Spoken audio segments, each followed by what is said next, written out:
Welcome to Leadership and People. This is a series that pulls back the curtain on leadership by interviewing CEOs, senior executives, and entrepreneurs who have had large exits. We ask these experts about how they built trusted networks to rapidly grow their companies and what advice they wish they knew if they could do it all again. I for sure think that, we were lucky. I'd like to say that, we had foresight in picking smart home as a strategy and all this stuff. And I think there was some of that there, but I also think some of it was just luck.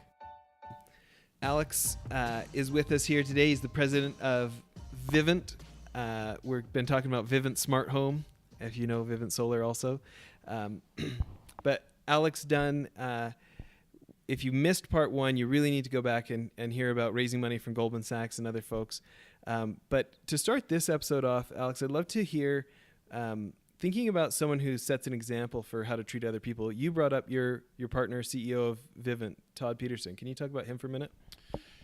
Todd is a very unique character, certainly in the business landscape, who is he's a little bit of an enigma. I mean, I think people think maybe they kind of know he never what he is like, but many times if they have never met him, he's not anything like what they maybe thought he might be like.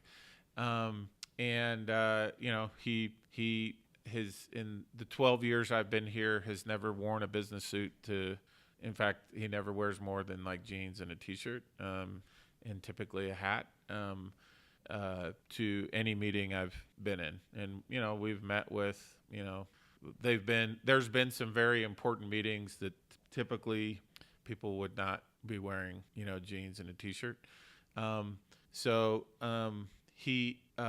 he is one of the most authentic people that I know. And we talked earlier about being okay with your weaknesses and embracing your strengths. And he has set a tone and a culture here at Vivint Smart Home that allows people to admit, maybe not the right word, but be comfortable in the fact that they don't know everything or they're not good at everything, because he is so open with that about what he's not good at, and comfortable with that. And so there's a culture here where, I've been in other places or situations where it's like you can't, it's like if you show any weakness or perceived weakness, then, you're going to be kind of run over.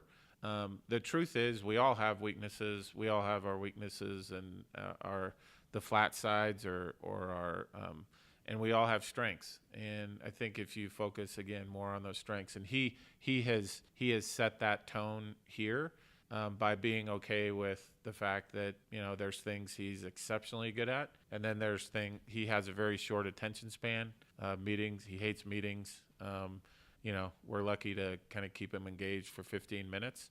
But there's also real strength to that, because it's like you have to kind of get to the point and, not waste a lot of time. So he's been, it's been a real joy being able to build the business with him and learn from him, and then also see how he is able to really make friends with everybody that he interacts with. I mean, you never forget meeting Todd and how easy it is for him to get to know people, and everywhere we go, he is making friends with the Uber drivers, and we get invited. He served a Mormon mission when he was younger to Dominican Republic. So every time we go to New York, we're being invited over for rice and beans to someone's house, because he'll recognize they're from the DR and, start talking to them. And in 10 minutes, they're best friends. That's right. And in your mind, what is the advantage of having a culture where people don't have to pretend they're well-rounded and know everything?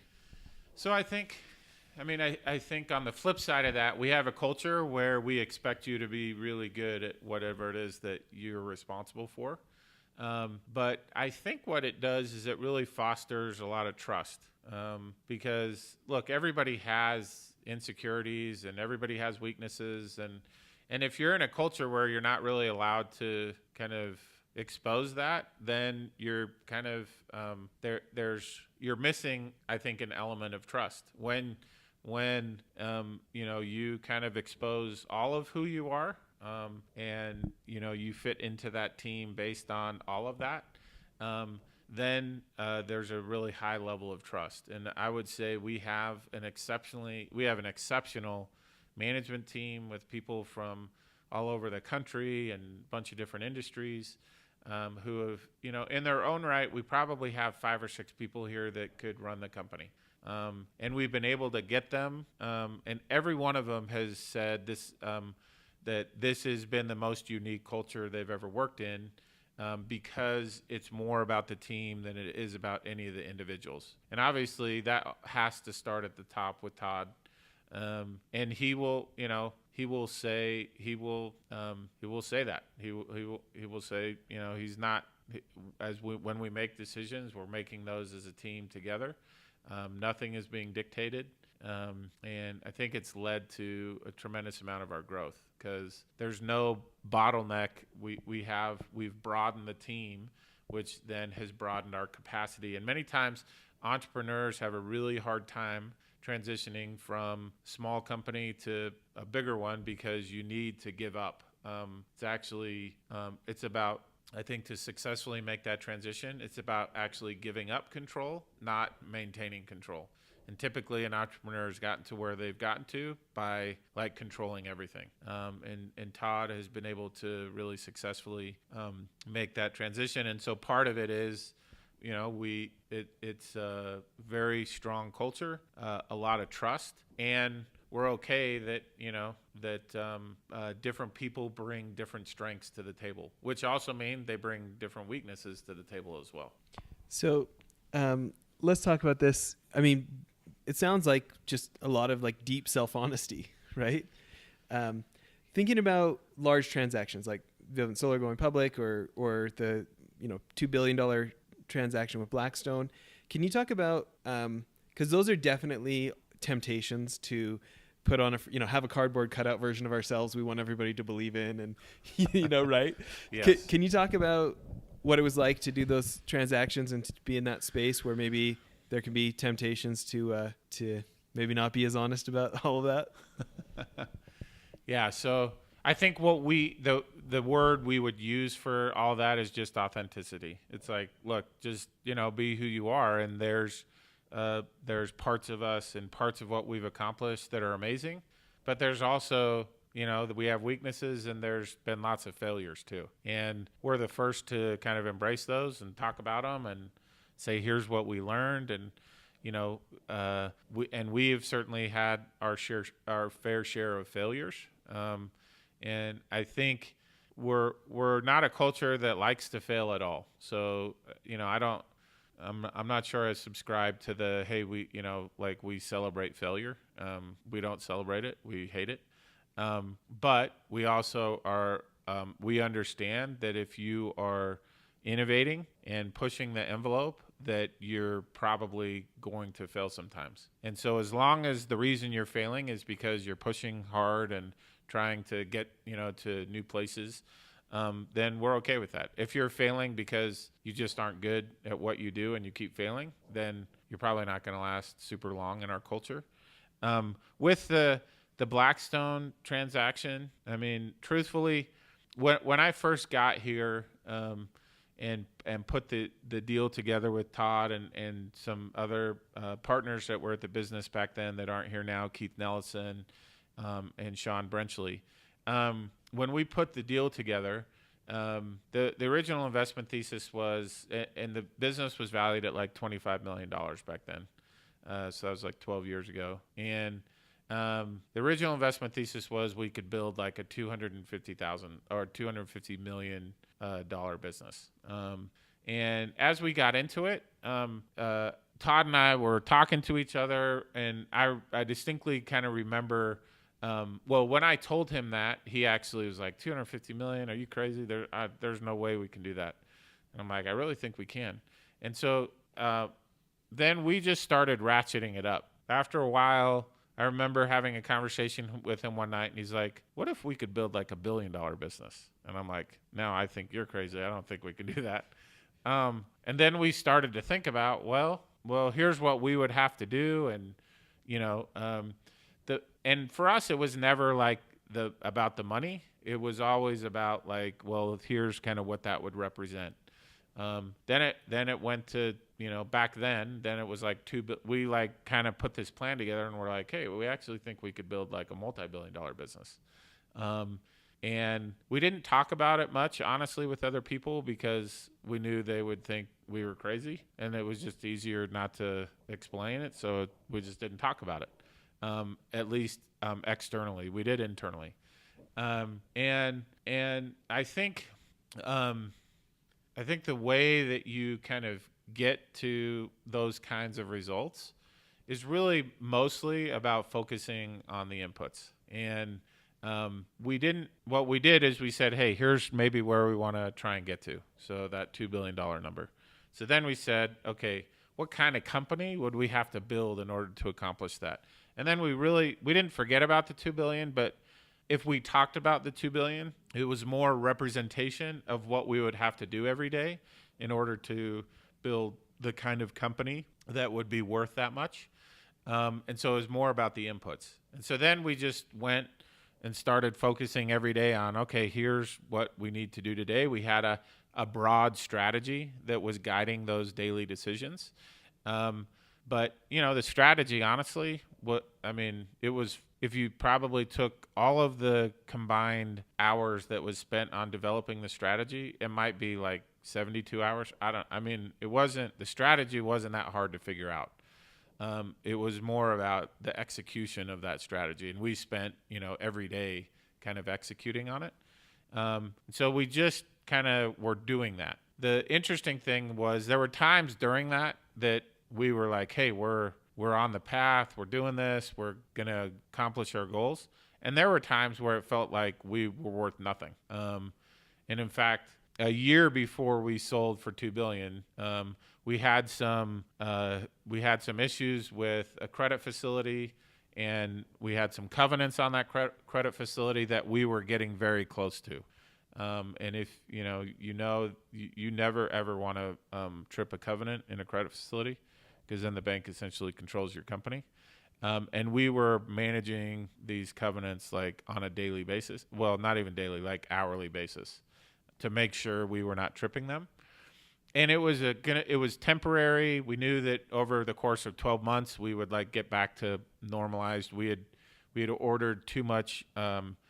We had predicted a certain number of installs. We had ordered too much inventory. And then on top of the inventory, we had ordered too much of a cushion for the inventory.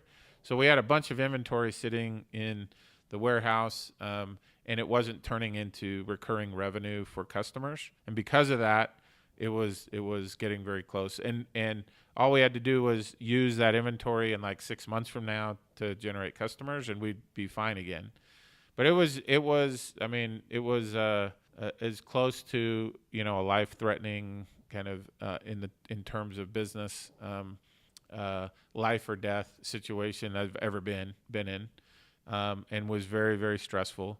And I remember, having conversations with Todd late at night. Like, I would have been happy to take $100,000 out of this thing, and obviously, a year later, we sold the business for $2 billion. And so in my experience, there's no such thing as up and to the right in a straight line. It just doesn't happen that way. There's at least, and maybe other people have experienced this, but differently. But my experience in all the businesses I've done is lots of ups and downs. There's near-death experiences. And if you're focused, though, on the right things every day, and then you're sometimes just fighting to survive, maybe the only input is I'm just going to make sure that we don't go bankrupt today, and, you get through the day. If you do that well enough and you have a good strategy and some luck, I for sure think that, we're lucky in I'd like to say that, we had foresight in picking smart home as a strategy and all this stuff. And I think there was some of that there, but I also think some of it was just luck. But we tried to do everything that we could control. And then we got to a place where all of a sudden, we had Blackstone wanting to buy our business for $2 billion. And honestly, it was surreal. My wife was like, what? She knows me, so she's like, how did you do that? And I'm like, well, I didn't. There was a whole team of people, and it just didn't, we had been so focused on the inputs. We kind of, it wasn't fast. It took time. It was hard. We had near-death experiences. And then once you got there, you were like, wow, I can't, you look back at what you had accomplished and it was pretty amazing, but it didn't feel amazing. Well, it just felt like, you're just going to work and doing what you needed to do every day. And so I'm a big believer in making sure if your inputs are the right inputs, and you really just focus on those, and then you pivot, you have to respond to what's going on and change. But if you're doing the right inputs, you'll get the outcome that you want to get almost every time. What you can't control is when that outcome will happen. Sometimes it takes longer, sometimes it's shorter. And I think much of the angst comes in businesses and entrepreneurs and startups where it's like, okay, I have to do this and I have to do this in the next 12 months. And I've been in that situation a lot. So sometimes that's just the reality.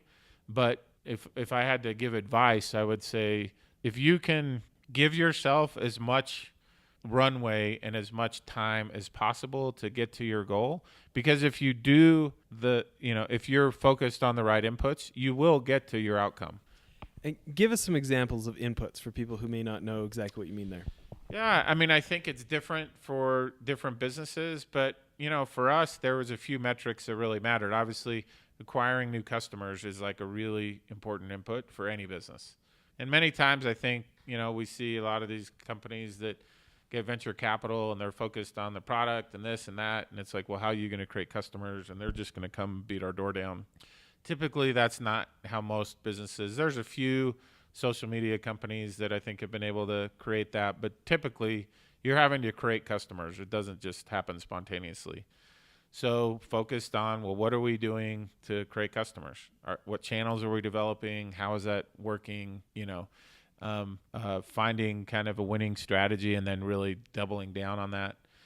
So that was really important. Our cost of creating a customer was another input that we focused on every day.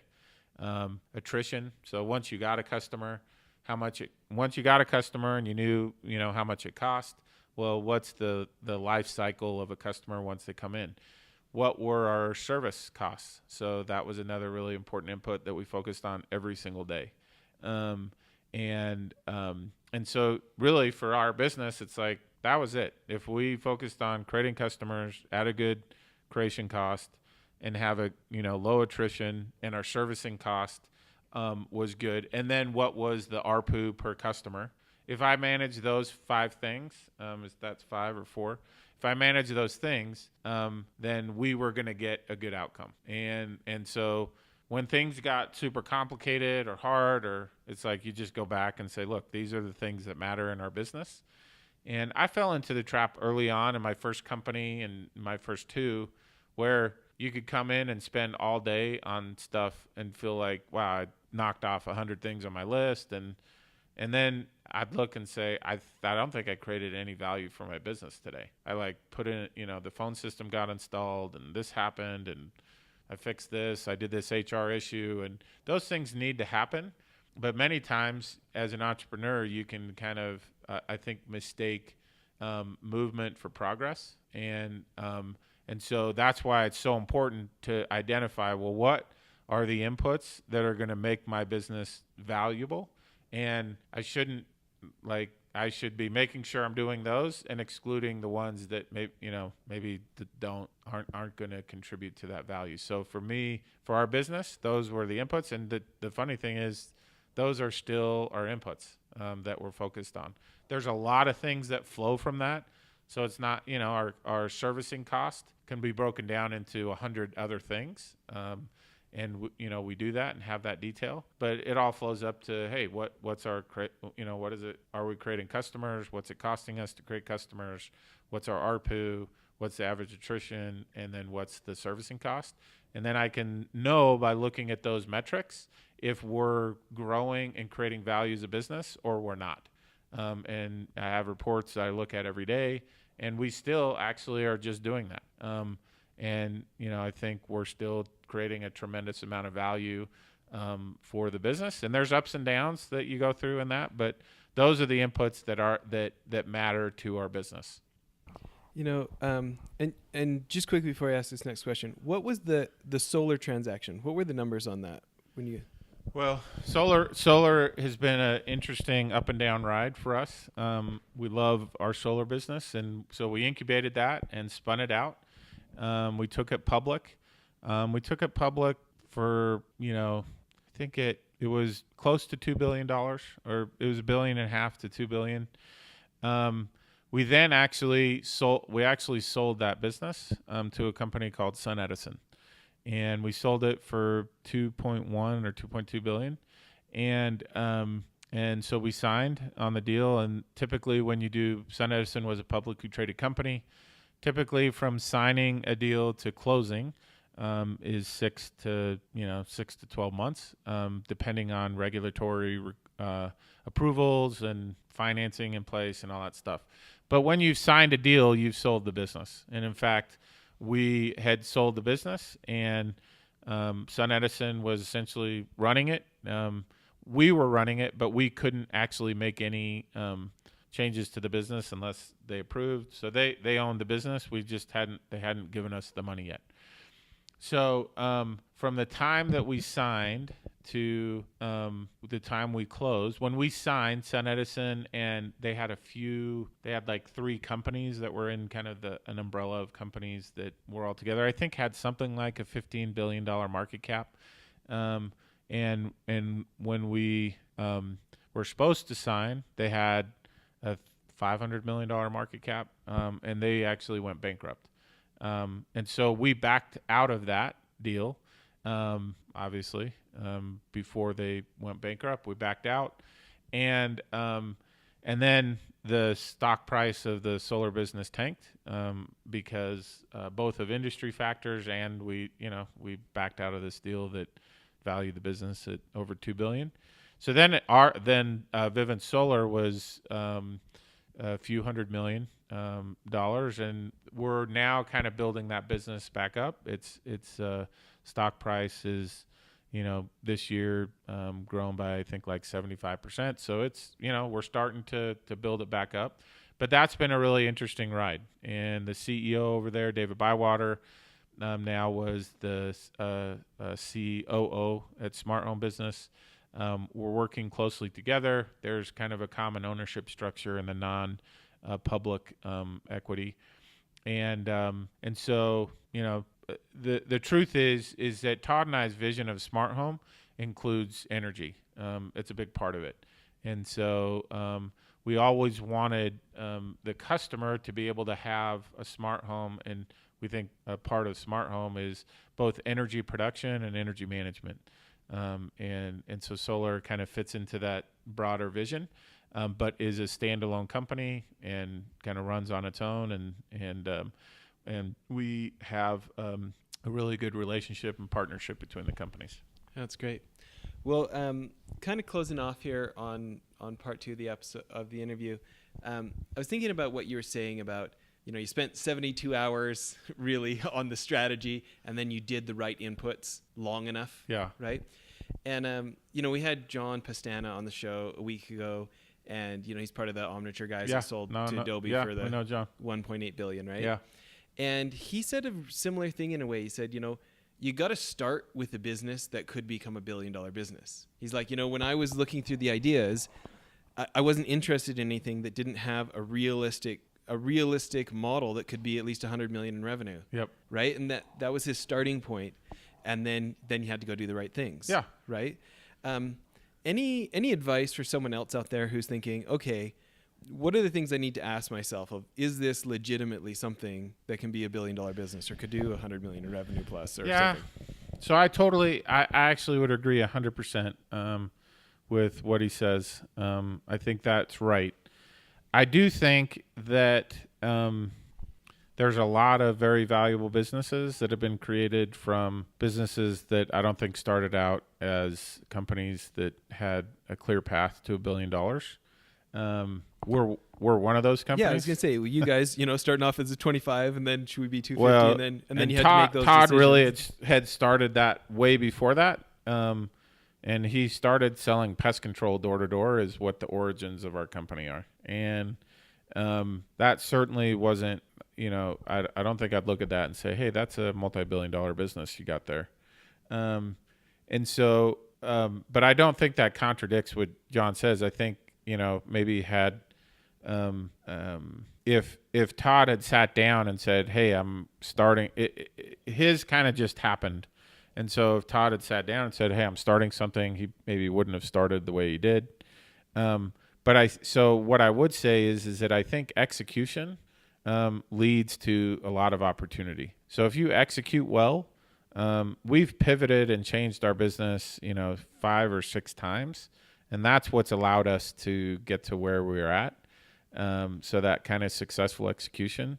So if you can start by saying, hey, here's a business that has a clear path to $100 million and you can execute well, then it will take a lot less time than it took us to get to where you're at, which it did for those guys. And again, whether it's at the start or whether it's 10 years in that somebody's making the decision, I want to have $1 billion business. Yeah. Okay, what's it going to take to have $1 billion? Because I think that's such a logical chain, right, of what's it going to take to have a company that could produce that. Yeah. Any final thoughts on how to fact check ourselves? How do we? Because there's the bozos who are telling you nothing will work. There's the dreamers that think everything can work. Yeah. Any tips for?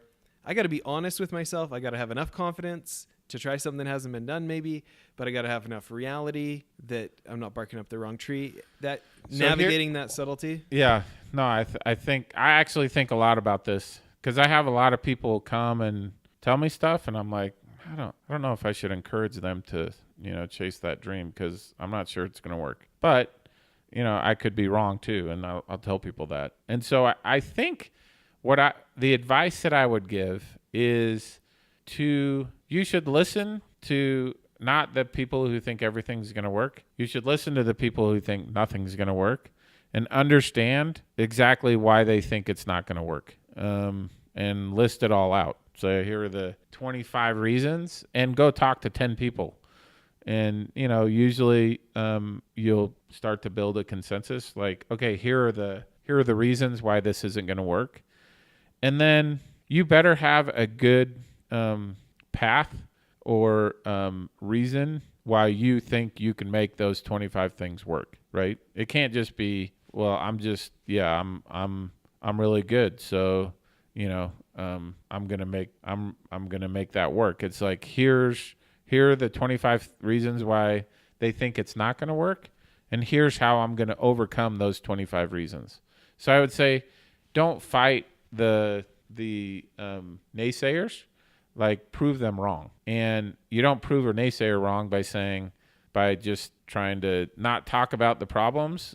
Just say, well, this is just going to be great. It's going to be great, right? And going through that exercise is actually really valuable for any entrepreneur, because the people who are probably telling you, hey, here's why you can. If someone just says, I think it's stupid, and they can't articulate it or can't articulate what they think the problems are, then maybe they're stupid. But if you have a successful, person that's invested or business person that can say, hey, here are the 5 things that I think are the reasons why I wouldn't invest, or the 5 things. So all those no's that I got early with Apex, I listened to everything they said. I actually understood what they were saying. I just disagreed. I actually agreed with them, but I felt like I had a way to mitigate those risks, and that I could successfully kind of transition the business into a full service company. And so it wasn't them being negative and me being positive, and the two weren't connected. It was like I wasn't listening to the negative stuff, and I was just saying, hey, this is going to work because I just feel it in my bones. I was saying, hey, I understand why you think it's not going to work. Here's my plan to kind of mitigate those risks, and I feel confident in my ability to execute on that plan.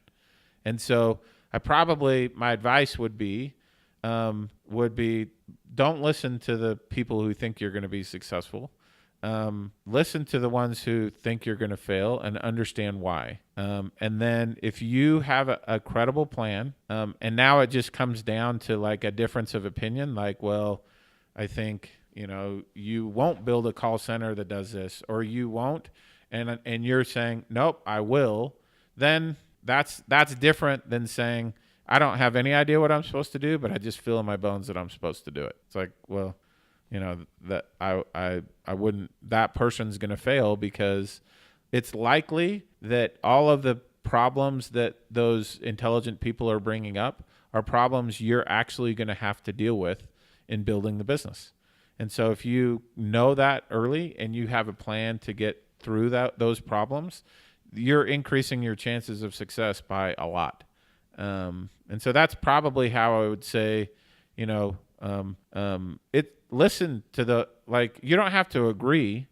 And maybe, well, for me, I actually agree. Anybody who said, here's why I'm not investing, I'd say to them, I probably agree with you. Like, I totally understand why, the company hasn't kept customers yet. And they were all actually like logical, good reasons why they shouldn't invest. And then I left and said, I have a plan to get around those, and I'm going to make these people regret the day that they didn't invest in me. And they all did. So that is the best place to end the episode right there. Appreciate all the time you've given us here today. All right. Thanks. Okay. Thanks, Ed.